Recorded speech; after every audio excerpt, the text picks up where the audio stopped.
Sometimes when you are late for work, you have to take this ticket from the train masters to say, oh, I'm late, not because I woke up late, but because the train is delayed. When trains are delayed, the train master will actually give you, if you need it to show your boss. But some boss will reject that. They will say, you should be so early that even train late, you also won't be late. If I really just hang on to the first or second Japanese company I was in, I won't go far because their salary structure is very different from Japanese company and Korean company. The way they pay people, they focus on like the input, not the output. If you spend 12 hours in the office, it's good job. So I started Stocks.cafe because I want to start investing. My starting investing was very simple, right? I just do dividends investing. How did you kind of then set up your finances here then?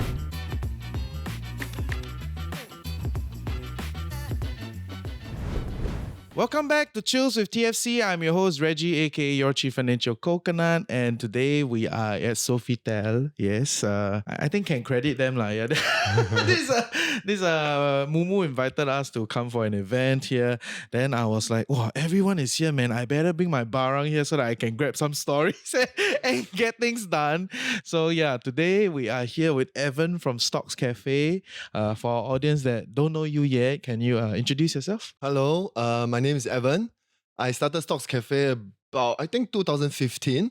It's been so long. Yeah. Oh, okay. I only got to know you about 3 years ago. I think there was another event, something like that. Yes. So because I, being a very nerdy engineer kind of person, I don't do a lot of the social media a lot and all this kind of stuff. So I just build my own stuff and, build and you wait for people to come. It doesn't really work, but... But it's still surviving. 11 years and going strong. Okay, before we go into your personal story, how you arrive at this, right? Like what is Stocks.cafe? What do you do? Just for audience to get an idea. Sure. Stocks.cafe, it started as a side project. I started it because when I first started investing in Singapore market especially, I don't find a lot of good portfolio management tool, like 10 plus years ago. Now? Now I don't know. I'm not at Stocks.cafe. I don't go. Now he is biased. Not exactly. Now I'm biased. I don't really go and look at other people's things too much, right? Sometimes I take a look, but somehow I still feel I'm better. Yeah. My retention rate is there already, right? Yeah, I have a lot of users, thankfully. How many users are active? Nowadays, I don't check it so much. But I do have, the last I checked was 40,000, 50,000 subscribe to, join us, right? But paying is few thousand, 2,000, 3,000, yeah. That's pretty good. That's 5%, paid customer. That's a good click-through. What is the best, in my opinion, is the stickiness is high. Because once you start to put all your transactions with me, I will have easily 90% that stays with me year over year. I think that is the good thing of this kind of platform, in my opinion. You were on the story of when you first started, there wasn't a lot of good tools, right? So just give us a bit more color. I started it because two reasons. First, because I was a software engineer. I'm a software engineer, right? So when I don't find new tools, then I say, okay, why don't I build it myself? Right? Solve my own problem, and then I build it. And I start to share. Actually, at first I didn't tend to make it profit from it. I just share it for free, right? But after a while, I realized I cannot do that properly because you need licensing, you need license the data, and all this cost money easily in the several tens of thousands a year in licensing. So then you have to start charging people. Yeah, so I started charging. In fact, how much to charge is also very random. Okay, let's charge $30 a month and that's it. There's been no adjustment. $30 a year or something like that. Okay. Yeah. In fact, I when I really first started, there's a lifetime plan. I have now a $30,000 bill, right? Can you all kind of support? Okay, if you all pay $200, I give you lifetime access. And thankfully, a lot of people pay for that. And quite a lot of them are still using it. So if you are one of the 200, you pay 200, I hope you tandio already. At least I didn't take the money and then run with $200 away. So I think they take a bet also on me. I didn't just escape and hide. But that is quite a SaaS entrenchment strategy. When SaaS first starts, right, then they will sell very, very, very affordable to the early adopters, right? And then that is the basis of how do you then take the money and continue to build it. So great, good on you. So if you're interested, can look up for Stocks.cafe, right? Stocks.cafe. Yes, Stocks.cafe. Okay. Yeah, that's the URL. That's the URL. That's one of the things I'm doing. And clearly you can tell he's an athlete, right? So I think there's a whole story curve to this thing, right? So when I was chatting and I wanted to get you on, I think that was the first front part of your story story, which, you did a whole PhD and then you end up in like Japan. That already sounds pretty nuts for for a PhD student to choose Japan and all that. So maybe we can start there from your trajectory, right? Like how did you, pursue a comp science PhD and then how did you end up in Japan and the whole bit? First of all, PhD is a lot of luck, right? Because when I was... So should people do PhD? If you ask me, no. After bachelor, I was offered a PhD scholarship, so I just... Oh, you can do that? Yeah, you can do that, definitely. Okay. Definitely, you do. In fact, I was not even like first class for my bachelor. I was just second upper. During poly, there's like those attachment. Then I was assigned to a research lab. So at that time, it was this NUS research lab, and there's this Professor Baich who has passed on, unfortunately. But so that time, he really taught me a lot, and he also see a lot in me, and we worked together a lot. In fact, at the age of 19, I have my first research paper working with him on something, right? So then since then, that opened up a lot of doors, right? Like being 19 and you have a first research paper. So when I entered NUS, then I also entered this thing because back then my time the Human Genome Project was just over. They just sequenced the human genome. Don't sing she, okay? Everybody has a trajectory, yes. Yeah. Okay, Human Genome. Yeah, so Human Genome Project. And then so at that time, like computational biology is the hot thing. Like trying to What is really computational biology? basically, now we like to understand like human language data and all this kind of financial data, right? So, but in the past you use data science approach or AI or whatever algorithms to understand biological data, right? So you want to explore and understand biological data, do inferences on them, and all kinds of things. It's the basis of how people then infer your probability of getting strokes, high blood pressure, this all kinds of things, something like that, along the line. Okay, so that was about 20 years ago. That research was already like very, very hot. Yeah, that time, because Human Genome Project, everybody was very hot about it. Like now everybody hot about AI, everybody hot about like sequencing machine, and like China, they will build a lot of sequence, they buy a lot of sequence-based machine and do all this. But of course now, that is over but of course it helped a lot because of COVID and all this. Now you can easily sequence the virus and see how to solve it as fast as possible. Of course, after my PhD, I didn't really go into that, so I cannot talk about too much about the latest advancement and stuff like that. So from there, you ended up in a PhD. Yeah, so I started PhD. Yeah. And so during my PhD, we have this scholarship, I think some AUS scholarship. Then they have 2 years, you can kind of go anywhere because you are like free labor to research labs. How does it work actually? So basically NUS pay you money. Okay. And then you just bring a laptop and go to some research lab. And if the research professor like have some collaboration with professor. Usually professors, they always have collaborations with each other. So like my professor is a brother, relatively big I will say big professor, like a full professor lah. He has a lot of connections around the world. People under him, most of us go to Harvard, MIT because I mean that's the place to go lah. But my wife loves Japan, so she said, okay, you go Japan to do 2 years so that she can enjoy her life in Japan for 2 years. But back then she's my girlfriend. We stayed there for 2 years. So she worked as an English teacher, then I worked as a PhD student. Then after that, you got your PhD, right? And why did you stay in Japan for so many years? After I got my PhD, I decided not to continue on research. One reason is because I think research is a bit slow, to be very frank, right? Like sometimes you write a paper, it takes a long time and all this. So I thought I want to try the industry and work. So I applied for a few jobs and I got a job as a software engineer in one of the Japanese company.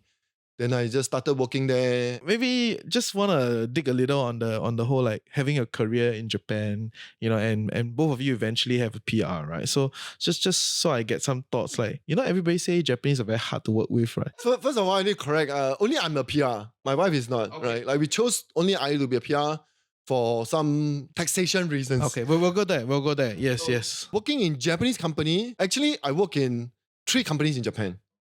The first 2 is Japanese company, like literally Japanese company. Both of them I worked for there for less than a year. The first one I think 10 months, then I left. At 10 months you leave means actually I started finding job after like 6-7 months, right? I started finding job at 6-7 months. The second one also I started finding job after a while, like just few months I know this is not a place for me. To put it very simply, I think Singapore men can understand is work for Japanese company, just think of yourself as working for the military. There is a lot of hierarchy, there's a lot of discipline. Like one story was, once I forgot to bring my pass, like to enter the company. I need to write a 回国书. Like, why you forget to bring a pass? Serious? What will you do to remember to bring a pass? I mean, hello, yes, I forgot to bring my pass, period. This is too much. Right? Like, Yeah. why? And it's real when you say, when people, sometimes when you're late for work, you have to take this ticket from the train masters to say, oh, I'm late, not because I woke up late, but because the train is delayed. When trains are delayed, the train master will actually give you, if you need it to show your boss. But some boss will reject that. They will say, you should be so early that even train late, you also won't be late. A bit much. But of course, not all boss are like that. Not all Japanese are like that. But That's your third company. That's my first two companies are like that. Yeah, until I went to my third company, which is an American company. Then it's completely different. Working in Japan for the American company is the best. So you still enjoy all the Japanese culture and all the Japanese food and everything. And of course, the Japanese fall season.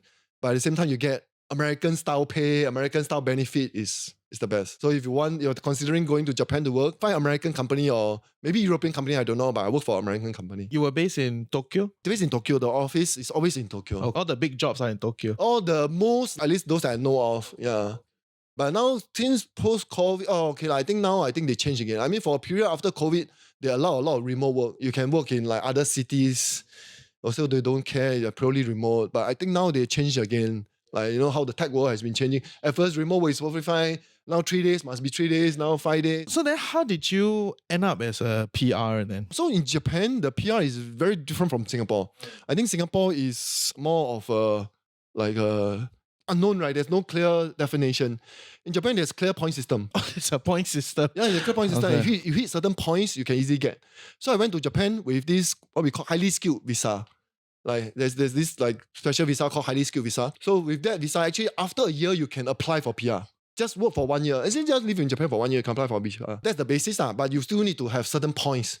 And having a PhD from like NUS and top 100 universities and being relatively young at the time with decent salary, I really qualify. And then once you have all these sufficient points, you apply, it's almost 100% you get. Unless, of course, if you don't say you have like criminal records or something like that, like no criminal records and all these things, it's almost 100%. The process was very straightforward. Just like apply. At least that was for the version of visa, the highly skilled visa. And what is the perks then? A few lah. I mean, now I fly to Japan, I don't need to queue the tourists. Please lah, that one not perk. I'm not gonna go there get a PR for that, okay? Anyway, it means that I can start a company in Japan. Oh, okay. Right, easily. I have the right to stay there forever, kind of.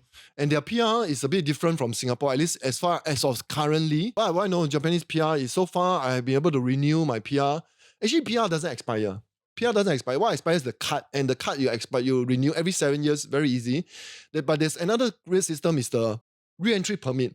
So if you leave Japan, like now I live in Singapore, I need to make sure that this re-entry permit is valid. If you let this expire, somehow you expire your PR. So there's these very strange rules. I don't fully understand that. That's a system problem. That's the system, yeah. then I just follow. So I make sure I go back. I just need to go back 1 day every 5 years to technically to renew that thing. But of course, I love Japan a lot. So my wife and I will travel there a lot all the time. Okay, but then no tax perk, no like employment Tax perk? benefit, No, I mean like, just that it means that you can do any job. Because otherwise, if you sometimes if no, your because visa, some countries tax differently, right? Local and foreigner, or it's the same. when I switch, I don't see I get No tax savings. No tax savings. You Okay. just tax more.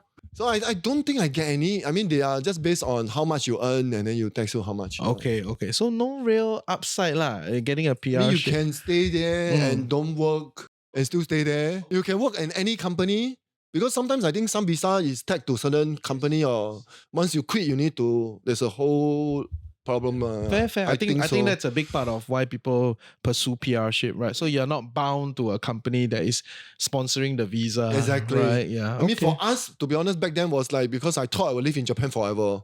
Right, we really thought like we won't come back to Singapore until COVID happened. Wait, before coming back, so since you say you never thought of coming back, right? Have you already like bought house, settled Yes. there? Like We bought a house, we bought a car, we thought we will stay there forever. Yeah, I mean, of course, coming back for so you holiday. already set up already, everything Yes. there. But since you said you bought a house and a car in Japan, right? Just for curiosity of our audience, right? I know you're PR, so if you have some thoughts on how like foreigner can get it, that's also interesting. But like, what's the mortgage structure like? How is, how do you go about getting these homes and cars, and like is it anybody can get, like what is the down payment? Just to give us some color on like building the dream Japanese life, right, as a foreigner or a PR. Okay, so let's talk about car. Car is simpler. But so in Singapore, you need a COE to have a car. In Japan, you need a parking lot to have a car. So you need to either buy or rent a parking lot. So when you apply, they ask you where's your parking lot. Yeah, exactly. They don't want you to park anyhow. Okay. So you must have a permanent parking place for your car. And like even multi-story car park, right? Like there is, like I say, it's a residential multi-story car park. It's not like you park any lot. It's like you have a specific level 3 third lot. It's yours. Something like that. And cars are very cheap, we know easily. So at first, actually, the funny thing is, at first I just go there, I still go and look at Honda and or Toyota kind of car. Then after that, I said, hey, I told my wife, why don't we just take a look at Audi, Mercedes, and Lexus, all this. Actually, the price is really almost the same to Singaporean. Because it's like, you go and see a Honda, Toyota, it's like maybe 2 to 4 million or even 6 million, depending on 6 million yen, depending on what kind of model you choose. But if you choose like Lexus, all this, it's also between like 5 to 8 to 10 million. So it's really, the overlap is huge. You can really buy whatever car you want. I mean, then for most car it's cheaper than a COE. 100,000 is about 10 million. You can almost get most cars. Okay, so that's car. Home. Okay, home, when I was there, it was very liberal. Is the correct word? I'm not sure. Basically, anybody can buy. You foreigner, PR, anybody can buy. I even have friends who came to take a look at like some properties. He's completely living in Singapore. He has nothing, no relations to Japan, no at all. Just like come as tourists, go and look at the houses, and so I accompany him and go and see. Then he just look at it and then see on to buy, and then like for renting out and the kind of stuff. The only thing is, if you have enough money to all cash, then simple, no need to do anything. Or you can try to find banks to lend you the money. Either it could be a Japanese bank, but usually they're very conservative. Oh yeah, being a PR also gives you this one advantage. They tend to lend you money more. If you are a PR to buy a house. If you're a foreigner, even you work there, they may not rent you. Yeah, because I know, I have a friend, she's not a PR, she worked there, and she's single, then they refuse to lend her the money. Oh. Although she has a very decent salary. Yeah, so whether you can get the money, if you have full cash, then it's done. If no cash, then you can also borrow from like Singapore banks to help you. If somehow you have a good relationship with them, you have an RM or whatever, then you can still buy houses in Japan. Not a personal loan, a mortgage loan. That I don't know, because I personally take loan from Japanese banks. But I heard is you can get bank loans from, let's say, Standard Chartered. If you have a relationship with them, they are willing to lend you the money to buy Japanese properties. Against a mortgage, against Japanese properties. Okay, yeah, I think that should work too. But of course, the interest rate is different, because in Japan, the interest rate is so low. Like I can't remember, it was like 0 point something. It was like 0.45. I mean, by the time I bought it, it was 0.45 or 0.6 something. Yeah, it was really low. And that's net, like that's with the bank margin already. Because I think the overnight rate is like maybe negative or zero. Japan was one of the first countries to move into negative rates. So, at the time was negative when I bought, or was very, very close to zero, that kind of thing. So in fact, it was way cheaper to buy a house than to rent a house. I mean, that sounds like kind of good life, right? The house is cheap, because the mortgage is cheap, the car is cheap, and then you got a good job, right? But tax is very high. How high? So they have like federal tax and state tax kind of concept. So you will pay Singapore government one tax, and then you pay another 10% to Tokyo City, where depending on where you stay. So your tax can go very high. Plus also they have mandatory. Okay, so this is good or bad. They have mandatory medical insurance government one. So there's no like Great Eastern, Prudential, all this. It's just like one payer system. So, but that also means that it's not based on how old you are, you pay insurance. It's based on how much you earn. Oh, so when you are like, we earn the more you carry earn, more you carry more. For old people, you pay less. So you probably calculated, right? Net, how much are you taxed? I think it's a lot. I don't remember. I think because I work in tech company, there's this RSU, RSU, then they comes in, then a lot of money, then they tax you even more. So it's a lot. It's easy. It's definitely more than 50%. Okay. 60+%. I don't know. I mean, like, I don't want to see. I don't think too hard. It's really a lot. Always more than half is gone. That's a round part of the story, right? Yeah. Over there is the government control how you spend your money. Half gone. Yeah. Hey, welcome to the Financial Coconut Podcast Network. I'm your host, Reggie, aka your Chief Financial Coconut. And if you're loving what we're creating here, like, share, subscribe, share with your loved ones, comment in the comment section below. And yeah, we'll see you for great content on Chills with TFC. Okay, fair. Then when you come back, So one thing was because COVID, right, at that time, to be very, very frank, was taxation. Okay. Right, then we thought like, because as I grow in my career back then, the more I earn, the more you pay. And it's not just in terms of absolute number, so in terms of relative number, right? Because you keep changing your tax bracket. Quite a few years before that, I was already like more than 50%, and it just keep going up. And I thought like maybe, and I know, because RSU, I know I have a big payout coming, yeah. right, in a few years. And then COVID happened at the same time. Then we were thinking like, we were stuck here all the time. And at the time, actually, Japanese government was not, I wouldn't say unfriendly. Okay, they, like all countries, they're biased towards their citizens, right? They have a lot of policy that was a bit, I wouldn't say anti-foreigners, but it's more like very biased towards citizens. Like, for example, if I leave the country, I cannot come back to Japan during that period at all. Oh. No matter what, there's no quarantine, anything, I cannot come back. But for Japanese citizens, they can go back. Of course, I think not only Japan do that, I think a few other countries did that also. Yeah, so they thought, maybe it's good time, with the big payout coming out, maybe it's a good time to go back to Singapore so that we can build a base in Singapore, right? Because we know, given COVID, what we've seen in COVID means that, I mean, no matter what, I want Japan to be my home. Japan cannot be my home unless I become a Japanese citizen, which is a whole different story. Then I thought, so we need a base in Singapore. I might go back to Japan, and I still love Japan. I might go back to Japan, but it's still important to have a base in Singapore. So we thought, let's take this money, come back to Singapore, buy a house, buy a HDB. At least you have a base in Singapore. Maybe, I mean, things like COVID will happen every 10, 20 years, 30 years. Another disaster happened. Singapore is where they will accept me wholehearted. I mean, they will welcome me anytime. So Japan, I'm still not their local, and of course they have the right. They should protect their citizens first. Like Singapore protect our citizens first. So I thought, you need a base here, and so all things aligned just nice. Then we decided come back here. Yeah. So, but again, maybe we'll go back in a few years' time. So you came back, then you bought a flat, all that good stuff. How did you kind of then set up your finances here then? So when I first came back, right? So because I don't have much CPF, right? My CPF was like when I was, because as a PhD student, you don't pay CPF. Really, we have like less than 10,000 kind of in CPF kind of thing, right? Like, so when I buy a house, at first we rent, right? First 2 years we rent. And then first 2 years of COVID, the rent was not crazy. Yeah. But after that, it shoot up. Well, luckily, we bought a HDB by then already. We have to pay cash. Okay, no accrued interest go on you . No.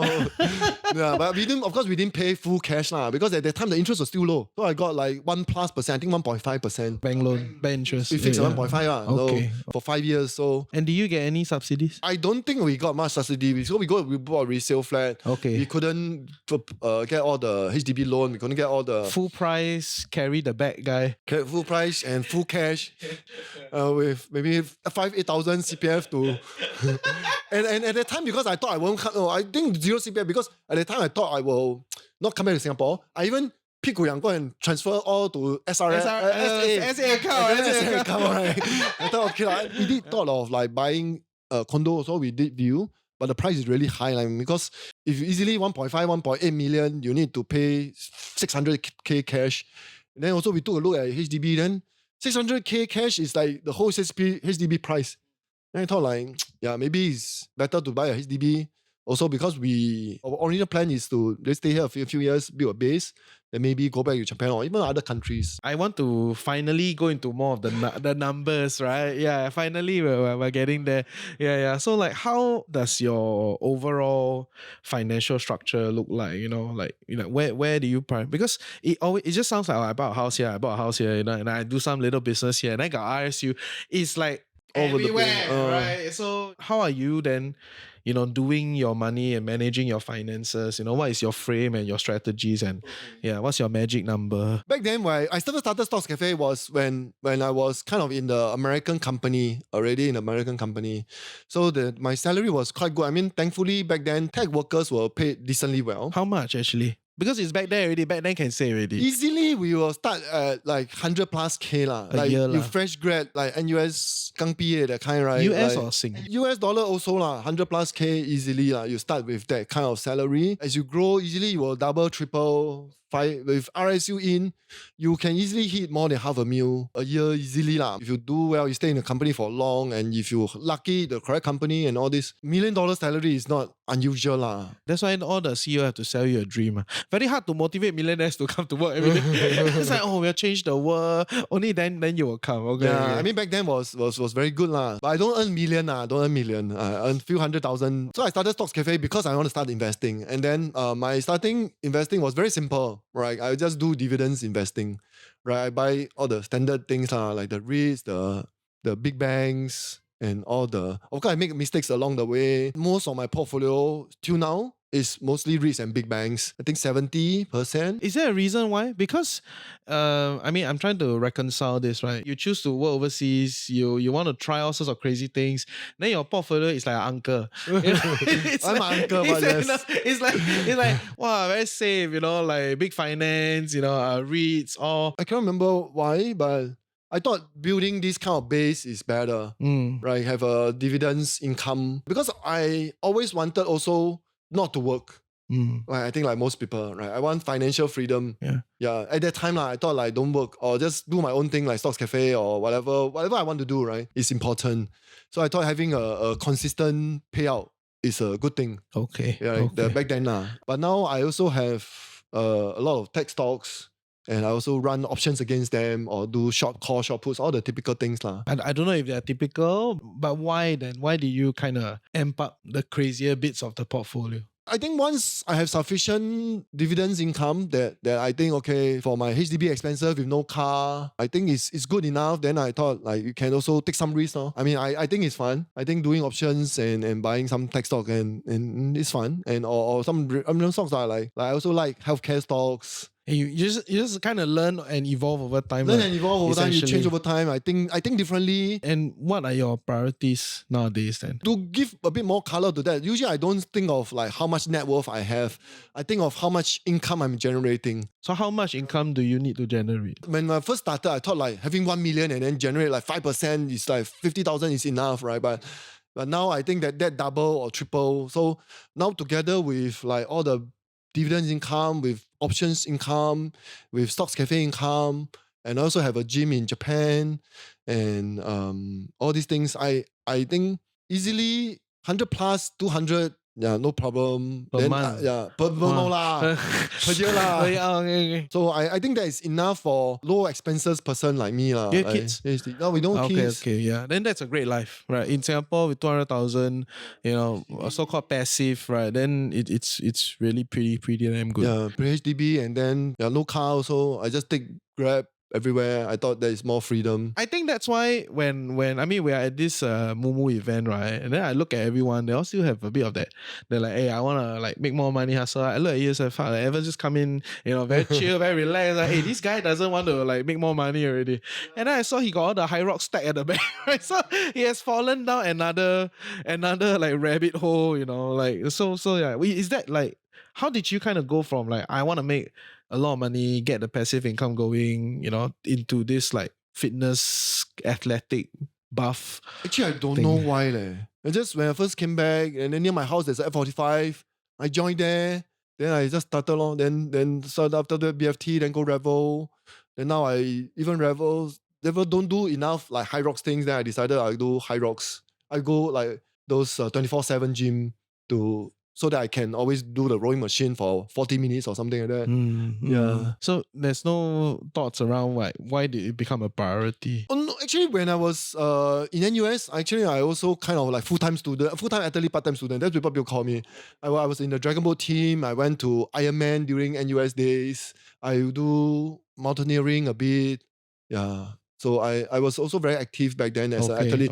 But after that, I go to Japan and work. So you kind of busy, and then you don't. Then I stopped all. Then I got fat, and then I didn't like. Then I came back and I thought like after you get a bit of wealth, maybe it's time to buy back your own time and do what you want Like so I thought like maybe try exercising and High Rocks is now the interesting thing fun thing Like now you go holiday also don't know where to go, right? Where to go, when to go. Now High Rocks help me decide. Okay, I know. There's a my race goodness. here, race there, race here. Okay, now it's a thing, right? People are doing it. Yeah, marathon. I think some people do that with marathons. Some people do that with High Rocks. Or I mean, you need events to make you go there. It's like next week I'm going to Osaka for High Rocks. Then after Osaka, then I will visit my Japan gym. Then after that, I also have a race in Bangkok in March. Then I will fly to Bangkok and then spend 1 week in Bangkok. I've never been to Bangkok, by the way, for a right reason. It's not a weird reason because you're a PhD kid and you end up in Tokyo. It's not a weird reason why you've not been to Bangkok. But okay. Then Hong Kong, I've been there 20 years ago. Then now I'm going to May in Hong Kong, also because of High Rocks. So I think High Rocks helped me decide where to go. Yeah, so I thought, that's why I thought it's quite fun and I like to challenge myself, right? Like when I went for Ironman, I challenged myself. I was not even a real triathlete, but it's fun. It's just giving yourself challenges, keeping yourself alive, and making myself a bit healthier. And finally getting six-pack after 40 years. Gives me hope. I never had six-pack in my life, but at the age of 40, finally, after really have a lot of time to exercise every day. Okay. Finally, even when I was in Dragon Boat, because I don't watch diet, I think diet is really a key thing. Yeah, because in Dragon Ball, you think you're young, you just do a lot of exercise, but you don't watch your diet. I don't even have a six-pack back then, because you just eat junk and you're young. But now because I'm older, I cannot eat junk anymore. Okay, then maybe last bit, right? What else is keeping you forward then, right? Because I think everybody can speak from experience, right? When you have less money, it's a great driver, and at some point when you have a lot more, then it's no longer exciting. It's then people start to all this High Rocks, marathon. Suddenly everybody's an athlete at 40, right? And I'm not saying it's bad. I'm just saying that is like the in some ways the middle class way of life as they kind of accumulate sufficient wealth to bother less about money. Right, but what keeps you going then? Honestly, for now it's just High Rocks because I want to. No big ideas, just very happy in the moment. Yeah, I want to qualify for World Championship. I'm still trying very hard. I'm not good enough. Still trying very hard to qualify for World Championship, and for now that's my focus. Okay. Just to be clear, I don't have a lot of money yet. He has 200,000 passive income a year. In a good year. in a good year. So I don't think that's a lot, but that's sufficient for my very basic, simple life. Objectively, it's not that basic, but it's okay. It's okay. I mean, it's, no need to substantiate. It's fine. Okay, then maybe I switch the question, right? For somebody that is like maybe still doing the grind, professional, working it out, trying to get this whole finance thing sorted. Any last word of advice for them? I think I was just lucky, so I don't think I have very great advice, but I feel if you set a goal and you are very reverse engineer it, like how much you need and control your expenses. But then again, I don't have children, so I think my equation is much easier. Right? Imagine if I have like 2 children, 200K a year is not enough. I know. Kelvin Learn's investor was carrying the kid. It's very busy. Right, so then he needs to maybe make it 300K passive a year or 400. I mean, depending on how crazy he want to spend on his kids.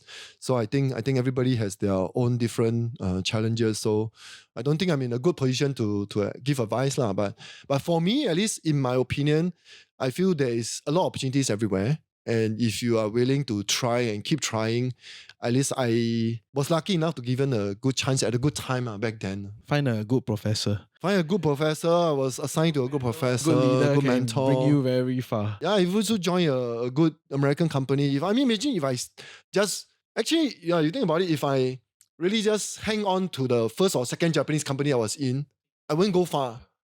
Because firstly, their salary was very different. Their salary structure is very different from Japanese company and Korean company. The way they pay people, they focus on like the input, not the output. Like if you spend 12 hours in the office, it's good job. Even if you don't generate much output. Good job. But American company is more like, you just spend, I don't care how much you spend your input. I care about your output. And I think that has taken over the corporate world. Right? More and more companies are thinking like that. Yeah, thinking about output is more important than, So I think maybe it was lucky that I'm not too loyal and not grind too hard. If I just stay on and grind in the Japanese company, now I'd still be working very hard in a company with less than maybe barely hit 100K salary a year. If things really looks bad, don't suffer in a poor job. Go somewhere find else. somewhere else, learn some new skills, go somewhere else. There's lots of opportunity out there. There's always a better place out there. I at least during my time, I was lucky to find one. Thank you. Okay. Yes, thank you. I hope you don't get cancelled, But if our audience would like to connect with you, where is a good place? Is it LinkedIn? Is it Stocks.cafe? I don't do much social media. Maybe Stocks.cafe. Stocks.cafe. Okay. Stocks.cafe. That's one I always.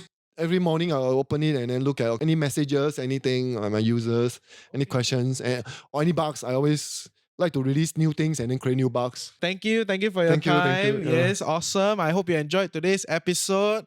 That's all for Chills with TFC. If you love what we are trying to do here, go to thefinancialcoconut.com, put your email address so we can route out the algorithm to reach you directly. See you at the next event, and look forward to chatting with all of you next week. Okay, take care. Bye-bye.